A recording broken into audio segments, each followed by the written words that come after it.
this week's edition of Gaelic Weekly Live. Tonight we're going to wrap up the season and take a look back at the All-Ireland final and talk about some of the club championship games that lay ahead. I'm joined by Jib and Wiley. Men, how are you? What's the crack? How's things? Well, with the disappointment of the All-Ireland. Okay, disappointing, but it's a good day out, you know, I'm sure. He'll get to experience it sometime, you know, but... The most disappointing thing for me was Jib didn't buy a drink in the Maples. Is that right? I coaxed him in and everything, but when it got to his pint was starting to get lower and lower, he just disappeared. No, I couldn't get the Eurobank machine to it.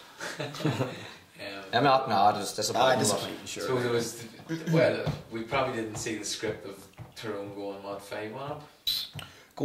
We're 5-1 up and probably should have been about 8 or 9-1, like being honest, but like that 4 or 5 minute period, they went from 4 up to 2 down, and you know, just Dublin really punished all the mistakes that Tyrone made. Like, and then, you know, even after the penalty, Tyrone's penalty, like they're back to 5, and Lee takes a shot with his right foot, and I think maybe was it Richie or someone else takes a shot too, like the next 2 attacks, and they're just bad execution of good chances, and that would have brought it back to 3. And you know, all of a sudden the referee puts up 7 minutes injury time, like, and you're clutching at straws at that stage. Yeah. But it gives you a bit of hope, you know, where you're going in 3 points down and in injury time as compared to going into 5 down, like. So it was the first goal now really took the wind out of them. You know, Tyrone were flying, and Dublin were rattled. Yeah, and had a couple of chances on McShane to go shot one time, but he scored them another game, so he was right to go for it. But one mistake, you know, cost them. You know, the poor kick out cost them maybe 1-2. It's just unfortunate as well. I was at that Davin end, you know, and it just after the, you know, Dublin got the run after McShane's wide and got a point, and then the bad kick out and they got a goal. Like, if it was a boxing match there, you know, it would have near been stopped, because like Tyrone just collapsed. We just, and it just looked as if there was 30 Dublin players on the pitch, you know, right behind Morgan's kickouts, and he executed them poorly with 3 in a row, but there was just nothing to hit. There was nothing to aim. Tyrone just looked shell shocked, and it was a punch you were hit with, and it took us a while to recover, and we didn't really recover from it. But a great day, as Jib said. Like. Yeah, good day out. Jib, what about social media then? The social media question today is, who is your player of the year? Championship player of the year. Pretty straightforward one. Question, that is. But a hard enough answer. I was opinions, like, isn't it? The tongue, doesn't it? And Kilkenny, Howard. You mentioned Hampsey. Well, Hampsey would definitely be my young player of the year. I just think, probably seen him, maybe being a bit biased, I don't know, but from seeing him really come on, you know, from being a club, you know, I think he's a nailed on all-star. Oh, definitely. I think what he done to Michael Murphy alone, you know, deserves it. Yeah. You know, people are raving about Michael Murphy being one of the best players in the country. He is one of the best players in the country, but the job Hampsey done on now, not too many men can do that. Yeah, that's true. Yeah, so folks, let us know what you think then of who is your player of the year. So we're just going back to the All Ireland then, 217 to 114 boys. So throwing it off the blistering start. You know, probably felt that, I'm not sure they were actually prepared for as good a start. You know, they probably thought after 15 minutes, like, geez, this is unbelievable. Like, and Dublin were definitely rattled. Like, when you're at the game and you see all the off the ball stuff, and that Dublin were, it's probably the first time I've seen them rattle. Like, Dean Rock missed frees that she never misses. You know, there was a couple of shots from play that they didn't execute right, and you know, at 5-1, you know, you went into the game like probably like you, Jib, it was hope more than expectation. Yeah. But all of a sudden you grew into it, like, and it was the perfect 19 minutes, and then just, you know, it was just a knockout pill. But would you have reacted differently having prepared for that start or not? I mean, you can't say, can you? Well, I suppose, like, and what do you mean? Like, you know, would you have set up differently after you went 5-1? I don't think so. They went 5 up. Why not go 6-1 up? Why not 7? They were flying. Everything was going well. They should have. I thought Dublin were very cute when it was 5-1, and you know they'd kicked a couple of the wides. They were under a bit of pressure, and they done almost like a boxer. They got themselves back to the ropes. They brought all 15 inside their own 65. You know, and just kind of saw it a minute or two out, and then I think when McShane takes that shot, Dublin might have 14 players inside Tyrone 65, and then the next thing they just break up the pitch and it turns the game. Like. But I thought it was, you know, they knew that they were hitting a rough patch and just wanted to see it out. They made damage limitation because they knew they'd get their purple patch, and what a purple patch it was for them. And of course the last game was Sunderland as well. That's right. You know, and reacted well to that. Yeah, I reacted very well. Like, but I've got a few notes on here about the Dublin bench. So Cormac Costello came off the bench. He hit 9 points from Roscommon in the match. Didn't start the next game. Then they brought him on against Galway again. He had 3 points. Yeah. And yet he still bring him on in the final. Yeah, I'm sure you look, you know, Player of the Year a couple of years ago, Paul Flynn, like, you know, that's right. It's unbelievable, like. Did as we talk about benches and all, the Tyrone's bench not, was the game lost, or did the bench not perform as well as they previously have? The game. Oh, it definitely didn't perform, you know, but that was the gamble, you know. It shows you're different ones to be chatting about Lee, you know. Do you start him? Do you not start him? Yeah, but you know. It's not cutting you off. Like, we talk about this Tyrone bench.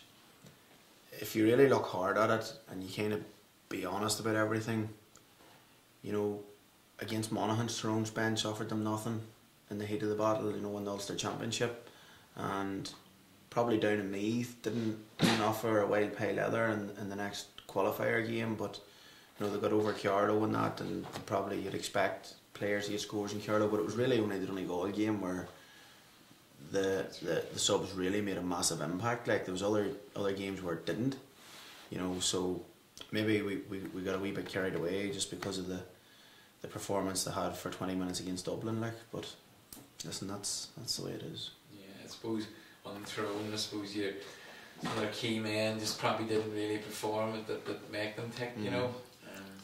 Dublin's matchups were Dublin spot matchup on, like, their matchups were spot on. Jim Gavin had that correct, you know. In every way. As we thought he probably would. Yeah. No, I don't know, it's just disappointing. If Tyrone were going to win that game, you know, they needed their big men, you know, they needed Sludden, they needed Matty, they needed Petey Hart, all that. Yeah. Be on top of their game, you know. Yeah. You needed the Monday morning to be them players to be all 10 out of 10. Yeah. You know, it didn't happen, you know, but Probably too, Jib, like when Collie Kavanagh went full forward, he's probably in there about 6 or 7 minutes before a ball is kicked in. I think Morgan made him the first man to hit a ball. Yeah, which is, and then after that, you know, Goal came off and the peppered, you know, there was some measured balls kicked in them, and you know, it caused trouble, like. You know, and you knew that, you know, in a way they should have done it a bit earlier. You know, you seen what Comer done them, you know, in Galway are doing it, so it's just, I say, hindsight's a good thing, you know. Yeah, listen, and if there's one weakness you're probably looking at, it probably is their full back line when they're. But like the first, you know, you go back the first 17 minutes of the game, there's no need for a long ball in, you know, Tyrone were just destroying them. Well, Sparky, I think Sparky did brilliant. Yeah. Kenny took maybe 19 minutes to touch the ball, didn't he? Yeah, I think he had one possession in the first 15 minutes, and then he had 14 possessions in the next 8 or something. You know, so that the purple patch that. But honestly, I see behind that Davin end when Morgan was hitting them kickouts, it was almost like, you know, you would do a drill in training, like a 5-on-2 overload or something with the attacking team. It was just wave after wave after wave, like. And maybe, you know, Tyrone in hindsight probably again, it's a great thing, could have been a bit cuter. Someone could have went down after the goal, took the sting out of it and slowed everything down, or you know, Morgan could have changed a few footballs or whatever it was. Just, but the crowd were rampant then. The hill was roaring them on, and there's a series. I probably had an experience, well, being at Dublin games, but hadn't quite heard noise like it. Funny, I don't know again about you, but like when the band was coming around before the game, the noise was that much you couldn't hear them. You know, you literally could not hear the band parading them around the pitch. Like, it was super. What about, I suppose then, going back on the year then, what's any key points in the year, any highlights or lowlights and everything? I think one of the highlights would be Fermanagh getting the final. You know, big Monaghan was massive, you know. You know, people were chatting Monaghan as All-Ireland contenders. You know, Fermanagh weren't even being considered as Ulster contenders, and I didn't get them. I think that definitely, you know, the Fermanagh, something the Fermanagh players never forget, I'm sure. It's funny, my dad was up in Monaghan last week, and he was chatting a football man up there, and he'd said about, you know, he's had a good year and unlucky he got to the Ireland semi-final, and Monaghan people will be thick enough, like, your way looks at him and said for a few explicits and says how would you call it a good year when Fermanagh beat you in an Ulster semi-final and Tyrone beat you in an All-Ireland semi-final. So you know what I mean. It probably shows how the expectation levels in Monaghan now. Like, but for me, probably a big thing is there's nearly been, or some of the bigger teams, there's maybe a bit more of an emphasis on attack and play. Like, it was so refreshing to see Donegal this year, like, play with more attacking fluency than they had been. Like, so, you know, I think Paul Brennan said in here, as Declan Bonner said to them, you're not going to beat the big teams by being ultra defensive. You're going to have to, you know, at some stage go toe for toe and try and score against them. So, and to be so attacking, then out in the last period was just crucial to me. Everything was going to be built around him and Murphy, and when you're losing one of your big men like that there. So are teams going to now adapt to, you know, you talk about this was Tyrone and all these and the sweeper and a plan of defence. Are teams now going to try and copy Dublin? I think maybe it's the best way to beat Dublin. You know, Tyrone showed no that time whenever they really went at them. They put pressure on them. They done it again in Croke Park. Mayo's probably got closer to Dublin than anyone else this past couple of years, and the template they've been is man for man, like, and you know they've. If you're good enough, you're good enough. Yeah, like, I suppose, you know, I was got up on Twitter this morning and there's a right few retweets of the Slough-Neil Maherfeld game, like, and that's not for viewing, wasn't it? Brutal, like, you can't. And that was the first half. Like, and that's, you know, the midfielders, they're so long across their own 45. But like, you can't blame Slough-Neil. Slough-Neil were leading that game by 3 points at that stage, I think it was. So why would they? Slough-Neil were right. You know why? Right, keep it, like, you know, why it's when Maherfeld have all 15 inside their own 45 and then 3 points down in the championship game. Did I read somewhere Maherfeld have the 3-4 county players there, and at least, and they're sitting pushing them in their own half back line like that. That would be. I'd just love to know in the changing room at half time, like, how a manager would come in and try and justify that, or, you know, surely, like, would you not be? Okay, but don't know, maybe the manager said to the players, lads, keep her tight, keep this game as long as we can possible. Then in the last 15 minutes we'll really go at it. But whether they did or not, I don't know. Maybe that was the plan. But how would you be coming in at half time in a changing room if? But if you only hold the score 5-4? No, there were 3. I think there were 3 down at that stage. I don't know, 3 down against Slough-Neil. You know, you're still in the game, aren't you? Your teams are probably within 10 points down against Slough-Neil. Yeah, but you're not gonna beat them. No, not by doing that there. But you'd have to change, obviously. I don't know whether they did change or not in the second half. But 10-6, 10-5 or something. So they didn't push them too much. I think they left a lot of white in the change rooms. Just on there, I suppose that's probably it's not a highlight obviously for them, but it's, you know, one of the key talking points is they're now obviously relegated to Division 4, which is mad. It's mad. I mean, McLaren, you know, he has a rebuilding job to do, and they just have to accept that, don't they? They do, but I think it's alright saying it's a rebuilding job. You need to make sure you have the right man in that's laying that foundation and building them blocks, like, or if they decide after this year he's not the right man, there's 2 years of a rebuilding job wasted. Do you know what I mean? And it's like you see nowadays in Gaelic football how much it's moved on. 2 years off the pace leaves you a hell of a lot of work to get caught up on. One of only 2 managers in Ireland, county managers in Ireland, who aren't getting paid. Oh, yeah. Who's the other one? Mickey Howard. Yeah. Mickey's getting paid. Jim Gavin. Jim. So he fact face. Bit inside knowledge. You don't have to it doesn't have to be monetary value, I suppose, to maybe see what rewards you get. But it'd be a tough job. You'd want to be head first, so I don't know why it's a crazy job, like. Other full time, like. You know. I just see a lot of us writing too about what's the Derry setup where they play their matches there? Owen Big, it's an unbelievable setup. Yeah. For county to be playing Division 4, to have one of the best setups just you know, like, chatting to a few Derry ones, they'd probably be saying that the decision makers in the county would be just out of touch, and you know, they're non-football men making football decisions, and they're non-sports science men making sports science decisions, like. And but is that not way? That's in a lot of counties, like. That it's a general or dinosaurs. Yeah, like, it's the thing, you know, the Peter Donnelly thing in Tyrone, and Peter's doing an amazing job, like, but you know, one man can't do what he's doing and expect everything to be perfect, because he's only one man. Like, you know, Dublin have Brian Cullen, who's their games manager, and then he's got so many men under him. Like the senior team have, I think maybe 3-4 S&C coaches that just work with the senior team. Same in the under-20s, same in the under-17s, and same in the development squads. Like, you know, but in Tyrone, Peter Donnelly's expected to do all that, which is. I remember chatting to Peter, and he said, you know, he went to St George's where England trained for a few days, and he said that Gervais was equal, if not better than it, the facilities it has. But Ewan McKenna, I think, took into. Mickey Hart says, you know, that he's seen what's around, and Gervais is the best in Ireland.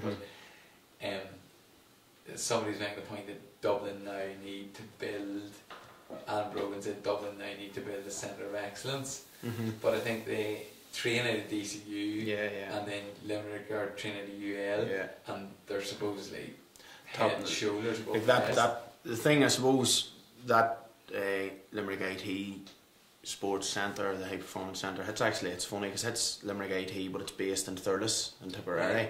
So Limerick hurlers, footballers use it, Tipperary hurlers, footballers use it, the Limerick soccer team use it, any international athlete down there uses it, and it's just, it's like that's where we're studying, and it's just it's absolutely mind blowing. Like the data and like it's just so far ahead. Then you have Carlow IT, which is very similar. Then you have the likes of DCU and that in Dublin. Galway has the colleges, which is similar as well.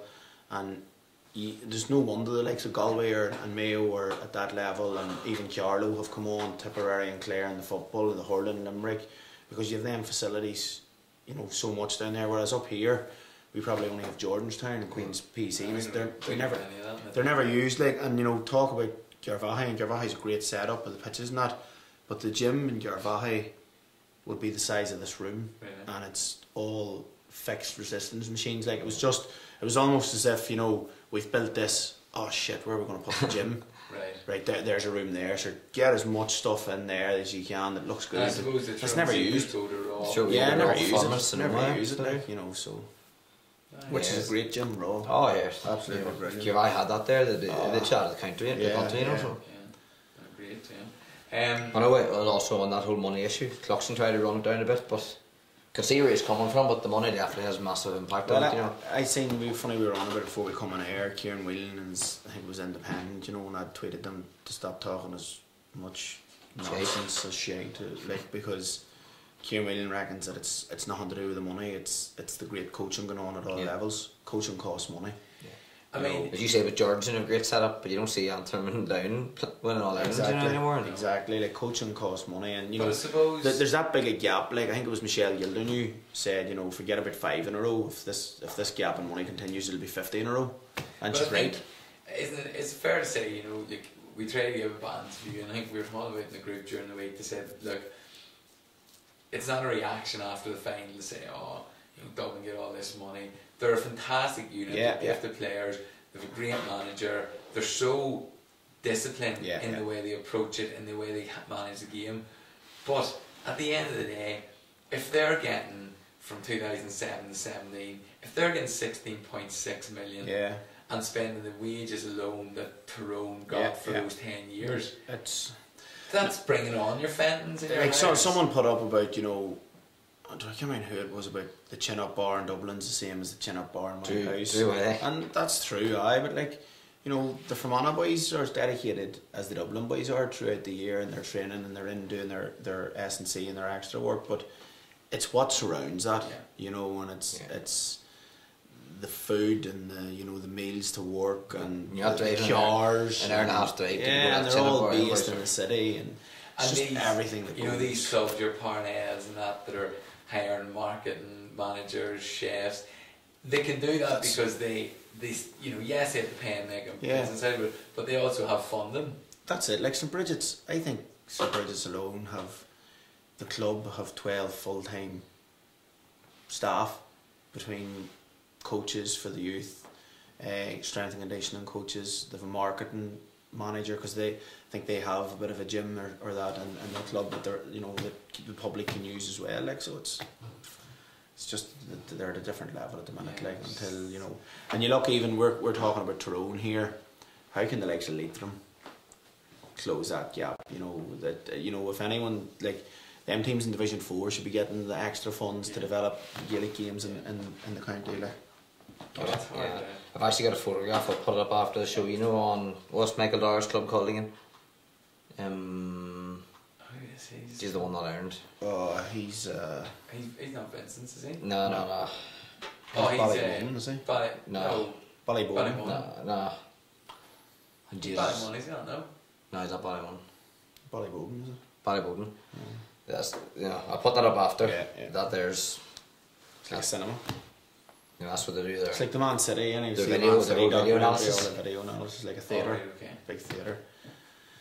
But it's different level, surely, and it is going to help, big time. Yeah, it is, and I think McKenna's point was, McKenna's laying in the GA in Dublin a lot, but I think his point is that they've got there because it's been so long on the go. Yeah. So yeah. it's probably a fair enough point. Legends board then, boys. Grab it there, Rylan. Yeah. You putting me on it? Do you want that? I think number 1 has to change anyway. He was probably the best footballer in Ireland for 3 or 4 years in that spell under Jimmy McGuinness, but there's not a chance I'm having the man at number 2, not at number 1. There was. What do you reckon, Jib? Hold on, just writing back to a comment here. What do you think, Ralph? There was a bit of a shock, alright, when Cameron was moved off the top as well by somebody. You remember who? No? I've been questioned on this young player of the year. Phil McGrath says Thomas is too old. 23. Well, Harry Kane can still get it. He's 40. So. Harry Tunney says any game thrown at beat Dublin, they have scored from around 40 yards out, not carrying it into the 21. He wants me to set up with the referee in our game at the weekend too, but I'm not going to that either. Who was you that? definitely want to go into that, Jim? Tunney said Clifford as well for player of the year. Kieran Doherty, for me, I'd like to see Colin Cavan win it. David Clifford for young player of the year. Probably has a good shot, actually forgot about Clifford himself. Yeah, I can't see past Howard, boys. No, it's hard to see past Howard. Kavanagh was like, there's a suggestion that Kavanagh won't even get an All-Star now because of the final. Mm. He's very unlucky, isn't he, Wiley, in getting overlooked? He is, but I think if you normally look at it, the beaten finalists normally get 2, maybe 3. The winners normally get 7, 8, and then it's 4 kind of split round the race. So for me, if you're looking at Tyrone, it'll be Hampshire, and then the next will be Colin Kavanagh. I think so. I think he'll get one. Anyone else? Park Tunney again. Dublin should be made to play their home games in Parnell Park.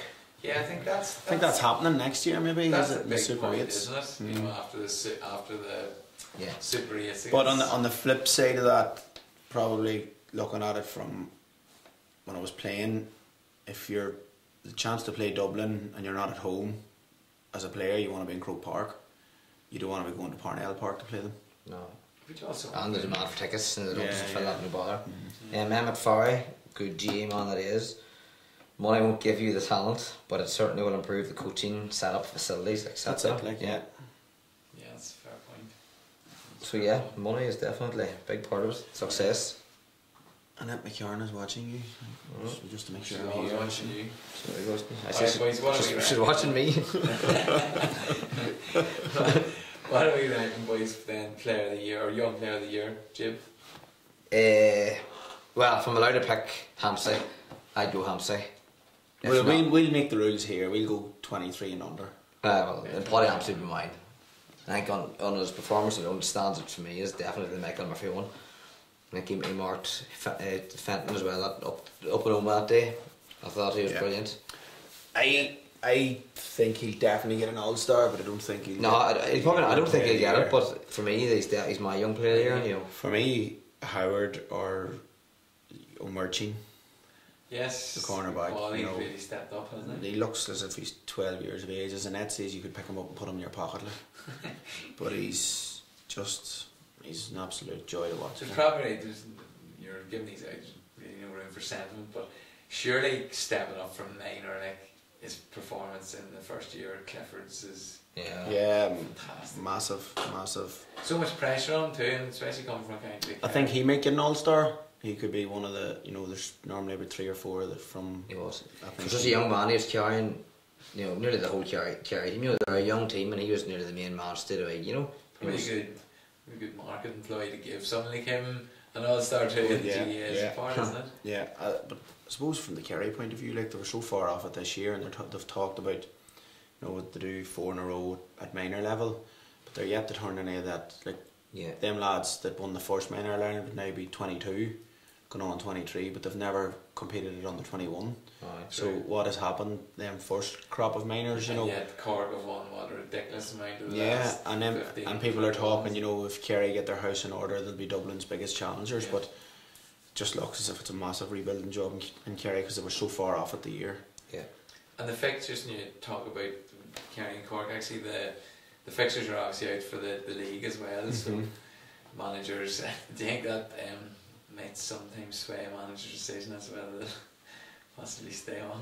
I would say it does, because if you look at it, you can have 4 at home and 3 away, or it can be 3 at home and 4 away. And sometimes if the draw is unkind, I don't know what sort of draw Roscommon got, but if they've only 3 at home and 4 away in Division 1, they could find it hard enough to get a replacement for McStay. Yeah. But I think it's amazing the amount of inter-county senior jobs that come up this year. I think it was in football alone, it was 15, maybe 16. And of course the mid-season. Yeah, second, that's it. Roughly. Yeah, so. And Paul Rice took that on. Now he's not taking it on. No, he's not. John Mahon. John Mahon's in there, yes. So it's massive. Like, it seems to be now a 2-3 year gig and get out. Like, I see James Horn come out and said that he's no more interested in going back to inter-county management at this time. Hard to do. Full-time job. Player of the year then? Jim? I'm going to go... I'd love to say Cluxon, because I think Cluxon's been on there this year. I think the final, people are chatting about the final being his best ever match performance. I don't think he gave away one kick out. He didn't give away one kick out in the whole second half, and he done the exact same in last year's final. He never lost one kick out. But I'm not going to pick him. I'm going to go Ciarán Kilkenny. Probably, for me, it was an easy enough choice. I think he wouldn't have had a step wrong the whole game. And I think even when Tyrone went 5-1 up, it was Cluxon's kick out, went to McCaffrey gave it to Kilkenny, and Kilkenny sold it dummy to someone, and then he just let it off for an easy point, and that just brought them into the game. Just the amount of times he gets on the ball, dude, he's just a great quarterback, It's funny, Kilkenny, you said there about him not putting his foot wrong. There was Dublin supporters sitting beside me in the All-Ireland final, and Annette was the other side, and at half time I said about just Kilkenny hasn't put a foot wrong, and your man looked at me and he says he hasn't put a foot wrong in a Dublin jersey since he missed that free against Longford in the under-21 championship 5 years ago, the last kick of the game, and he reckoned that was the last time he'd made a mistake in a Dublin jersey, and he was just home from Australia then. That's right. Yeah. So he's super player, and if he gets it, there's no arguments. But Fenton will run him close, so I go Fenton. You go Fenton. Fenton again, he didn't put a foot Listen, wrong. we can't. It's 6-1 off. It definitely has to be a dub now. But it'll be a dub, alright. Oh yeah. That could be Cluxon. You just wouldn't know. Okay. 6 All-Irelands Cluxon has now. It's serious. Mad stuff. Okay, so that's that. Obviously then, just news-wise, I suppose obviously Rory Gallagher not back in with Fermanagh. Obviously we've seen them at the championship games over the weekend there, so there'll be a few retirements, or boys stepping away, Clugger, or 80, but... Partly so, there's a few retirements, so I'm sure they're on the search for a bit of talent. I've heard they've maybe spoke to a few already about gauging their interest of joining the panel, so you just hope that they get the right mix, because going into Division 2 it's going to be a tough enough year anyway, so they'll want to hit the ground running, like under Pete McGrath. I think they stayed up the first year and then went down the second year, so, and he had kind of continuity in his panel the whole way through, so if there is a turnover of what people are saying, 9 and 10 players, it's going to be a big task, but yeah, I'm sure they'll join. They're going to have to bring in, you even seen Tyrone last year, they brought in people like Michael McKiernan. He stayed in cornerback, started not every game, but he made his own position, so I don't know, you boys know better than me, but who if man are going to bring in, but I think that's the talent, that's the question, is the talent there? Is there, you've lost, Clucker's going to be massive, even in their in the syndrome, I think the thing is, Fermanagh need talent, not just to come in and make up the numbers. They need talent that's going to come into the starting 15 and make an impact, no more so than Tyrone do. Like I was chatting to a man today, and he says, you know, oh, there'll be some watching done at this senior championship to bring new players in. And my opinion was to them that there's no one not involved in the Tyrone panel at the minute, apart from Darren McCurry, that would be on your starting team or make an impact on the starting team. There might be, and there's always 4 or 5 in every county that would maybe be good enough to be in the panel that's not in it. But to take you to that next level, I don't know if they're there at the minute, and that's going to be a big thing for Fermanagh. Jimmy's writing you off. No, forward I'm talking about, sorry, forward. Obviously, there's plenty wing half-backs. Nah, sure we're coming down with wing half-backs. Jimmy's writing the championship on Friday against Dunamore, is it? Yeah, this Friday against Dunamore. We expect a tough game now. We beat them in the league right now, but... This is Jim Gavin sitting beside here. No, it is. We expect it very tough. You know, even the league game we played, Niall McKenna wasn't playing that day. Niall McKenna's a man I think I'd love to see him back in the county team. You know, he's big and strong. Never happened for him, did it? No, I think injuries seem to affect him big time, and people are always he'd always been playing around the middle of the field.